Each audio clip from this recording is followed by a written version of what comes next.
Assalamualaikum, welcome to my channel. I am Afroja from Griho Sukhon. I'm back with a new recipe. Today I'm here with a recipe of beef tehari. I hope you will like my recipe today. Eid of sacrifice is ahead and this Eid you can try this recipe. Today I will make beef tehari recipe very easily. I hope that those of you who are new cooks will find today's recipe very useful. All the spices I used here today are always on hand. If you like this video, please don't forget to subscribe my channel and follow my Facebook page Griho Sukhon. See how yummy and tasty this beef tehari and make this really easy. Today I also made biryani because my kids love this. As you know, the food that is made in home is very healthy and delicious to eat. Younger to older, everyone in the family like this beef tehari.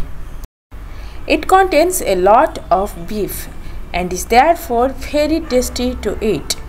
Usually the tehari we eat from the store do not have that much beef. My kids love this beef tehari.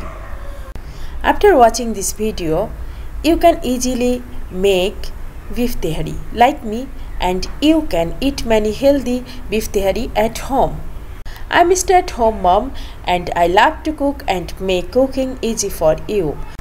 On my channel, you will find a collection of my favorite meals and dessert. Join me and subscribe. All the content published on this channel is our own creative work and is protected under copyright law.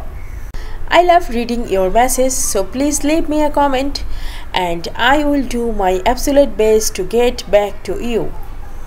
So without any further delay, let's get into the video. তেহারি রান্না করার জন্য আমি চুলায় একটা কড়াই বসিয়ে নিয়েছি এবং তাতে দিয়ে দিচ্ছি সরিষার তেল। অবশ্যই তেহারিটা সরিষার তেলে রান্না করতে হবে। এখানে কিন্তু সয়াবিন তেলটা দিলে এই টেস্টটা পাবেন না। আর আমি এখানে 2 কাপের মতো পেঁয়াজ কুচি দিয়ে দিচ্ছি। কিছুটা পেঁয়াজ কুচি আমি বেরেস্তা হিসাবে রেখে দিব ভেজে, আর কিছুটা দিয়ে আমি রান্না করব। তো সেজন্য আমি মেজারমেন্ট কাপে 2 কাপ পেঁয়াজ কুচি দিয়ে দিলাম। এখানে আমি দেশি পেঁয়াজের কুচিটা ইউজ করেছি। আপনি চাইলে এখানে যে কোনো ধরনের পেঁয়াজ কুচি ইউজ করতে পারেন, তবে দেশি পেঁয়াজটা খুব ভালো বেরেস্তা হয়। এখন আমি পেঁয়াজটাকে ভেজে নিচ্ছি, ঠিক বেরেস্তা যেভাবে ভাজা হয় সেভাবেই। এই যে দেখেন আমার ভেজে নেওয়া হয়ে গিয়েছে। এখন আমি এখান থেকে অর্ধেকটা তুলে রাখবো। এখন পেঁয়াজের বেরেস্তাটা তো আমার তুলে নেওয়া হয়ে গেল। এখন এর মধ্যে আমি দিয়ে দিব বাটা মশলাগুলো। তো বাটা মশলাগুলো দেওয়ার পরে মশলাগুলোকে খুব ভালো মতো কষিয়ে নিতে হবে। প্রতিটা স্টেপে যদি মশলাটা ভালো মতো কষিয়ে নেওয়া হয় তাহলে কিন্তু রান্নার টেস্টটা খুবই ভালো হয়। আমি এখানে 2 টেবিল চামচের মতো রসুন বাটা দিলাম আর এখন এটাকে একটু ভালো করে কষিয়ে নিচ্ছি। রসুন দেওয়ার পরে একটু ভালো করে কষিয়ে নেবেন, না হলে কিন্তু একটা কাঁচা গন্ধ আসে। আর দিয়ে দিলাম আদার পেস্ট। আদা দিলাম 1.5 টেবিল চামচ। এখন আবারও ভালো মতো এই মশলাটাকে আমি কষিয়ে নিচ্ছি। এভাবে ভালো করে কষিয়ে নেওয়া হয়ে গেলে এর মধ্যে আমি ছোট ছোট টুকরো করে রাখা মাংসের পিসগুলো দিয়ে দিব। আমি আজকে এখানে 1.5 কেজি পরিমাণ গরুর মাংস ছোট ছোট টুকরা টুকরা করে কেটে নিয়েছি আর এই 1.5 কেজি পরিমাণ মাংসই আমি এখানে দিয়ে দিচ্ছি। এখানে আমি হাড় ছাড়া মাংস নিয়েছি। এখানে মাংসগুলোতে কোনো হাড় নেই। আমি একেবারে সলিড মাংসগুলোকে ছোট ছোট টুকরা টুকরা করে কেটে নিয়েছি। আর দিয়ে দিলাম 15-16টা কাঁচামরিচ। আমি আজকের বিরিয়ানিটা কাঁচামরিচেই রান্না করব, কোনো ধরনের শুকনা মরিচ এখানে দিব না। আর পরিমাণ মতো লবণ দিয়ে দিলাম। লবণ আপনারা আপনাদের স্বাদ অনুযায়ী দিয়ে দিবেন। দিয়ে দিলাম জিরার গুঁড়া। এখানে জিরার গুঁড়া দিলাম 1.5 চা চামচ। আর আজকের তেহারিটা আমি রাঁধুনি মশলা দিয়েই তৈরি করব।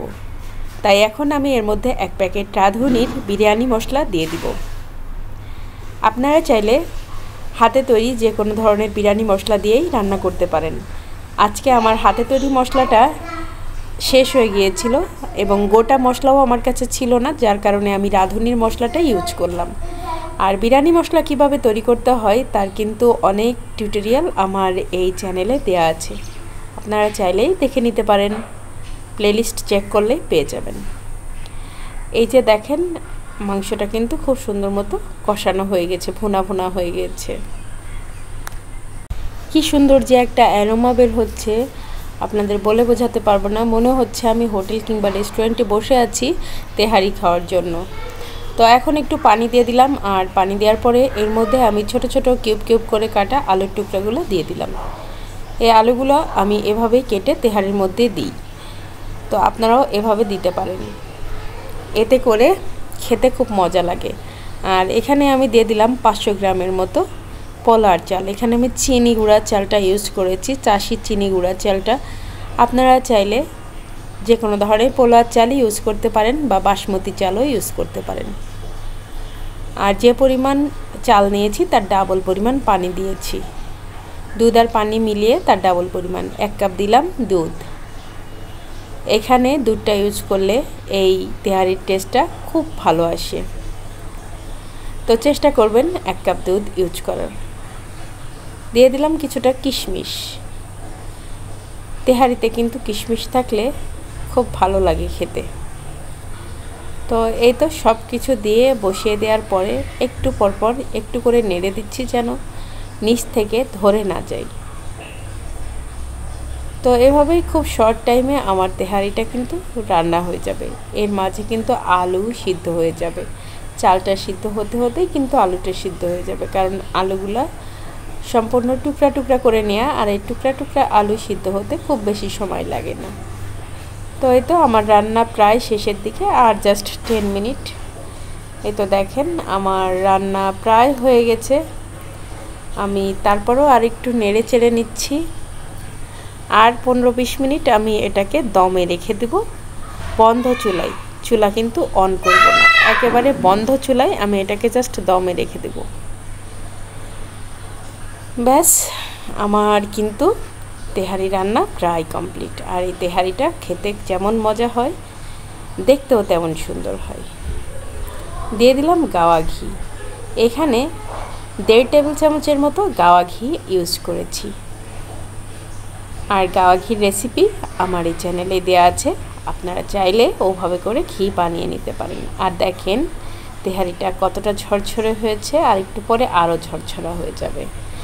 আর এত সুন্দর একটা অ্যারোমা বের হচ্ছে যে আমি আপনাদেরকে বলে বোঝাতে পারছি না। মনে হচ্ছে আমি কোনো রেস্টুরেন্টে বসে আছি, আর কিছুক্ষণ পরে আমার সামনে তেহারির একটা প্লেট আসবে।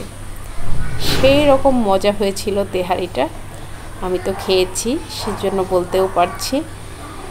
তো এই কোরবানির ঈদে আপনারা এভাবে ট্রাই করতেই পারেন। সবসময় দেখা যায় একঘেয়েমি গরুর মাংস খেতে কারোরই ভালো লাগে না, কিন্তু এভাবে বিভিন্ন রকমভাবে গরুর মাংসটা রান্না করলে খেতে কিন্তু অসাধারণ লাগে। তো এই তো কমপ্লিট হয়ে গেল আমার তেহারি রান্না। কত সহজে বিফ তেহারিটা রান্না করা যায়, খেতে যেমন সুন্দর দেখতেও তেমন সুন্দর। এর সাথে আমি আজকে বোরহানিও বানিয়েছিলাম, কারণ আমার বাচ্চারা বোরহানি খেতে খুব পছন্দ করে। তো ভিডিওটা এতক্ষণ যারা কষ্ট করে দেখলেন তাদেরকে জানাচ্ছি অসংখ্য অসংখ্য ধন্যবাদ আমার ভিডিওটা শেষ পর্যন্ত দেখার জন্য। আর যারা অলরেডি আমার চ্যানেলটা সাবস্ক্রাইব করেছেন তাদেরকে জানাচ্ছি অসংখ্য অসংখ্য ধন্যবাদ আমার চ্যানেলটা সাবস্ক্রাইব করে চ্যানেলের সঙ্গেই থাকার জন্য। পাশে থাকা বেল আইকনে অবশ্যই প্রেস করে দিবেন, এতে করে আমি যে কোনো ভিডিও দিলে তার নোটিফিকেশন আপনার কাছে পৌঁছে যাবে, আর সহজে আপনি আমার নতুন ভিডিওটা দেখে নিতে পারবেন। আর যারা ফেসবুক পেজ থেকে আমার ভিডিওটা দেখবেন অবশ্যই পেজটা ফলো করে দিবেন এবং ভিডিওটাতে একটা লাইক দিয়ে দেবেন, এতে করে আমি যে কোনো ভিডিও দিলে তার নোটিফিকেশন আপনার কাছে পৌঁছে যাবে, আর সহজে আপনি আপনার নতুন ভিডিওটা দেখে নিতে পারবেন। তো সবাই ভালো থাকবেন, আমার বাচ্চাদের জন্য পরিবারের জন্য সবাই দোয়া করবেন। আল্লাহ হাফেজ।